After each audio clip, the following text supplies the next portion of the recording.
So you might be in a weird situation where for some reason Do Not Disturb mode is not working on iOS 17. Now, this can happen for a few different reasons. The very first thing you're going to want to, basically want to happen is you want to make your way over to your settings application and you want to click on focus.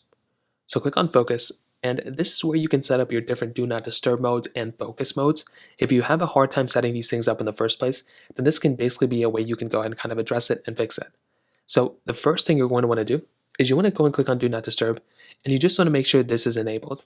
You can enable it by either going through and adding a schedule and kind of figuring out from there, or what you can do is you can swipe down from the top right corner, click onto focus mode, then click on the do not disturb mode, and you should be able to enable or disable do not disturb mode from this panel as well. Now, if for some reason that's not working and or you don't have a schedule set up and that's not working either, well, what you can also do is just make sure that within these specific panels too, within your focus modes, you aren't accidentally triggering one of these focus modes on. Sometimes if you have a focus mode enabled or whatever, this can also be some sort of like weird issue that can happen. So just go through and make sure you have these specific focus modes enabled if you want to actually enable those specific focus modes.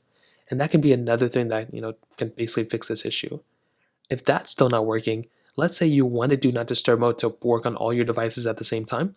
Well, clicking back into focus mode, right here where it says share across devices, you might want to go ahead and enable or disable this. If you have do not disturb mode disabled on one device and you turn it off, well, that may turn it off on another device too. So go ahead and just disable this, and that could end up probably fixing the problem too. Finally, if none of those things work, make your way back into your settings application, click on your general setting, click on software update, and go and see if you can actually update your iPhone. That can probably end up fixing the problem as well. So those are pretty much the main ways to go into it. If you have any other thoughts or questions, let me know in the comment section below. Hit the like button, that would mean so much, but definitely hit that subscribe button. More importantly than everything else, I love every single one of you guys. Hopefully I'll catch you guys in the next video.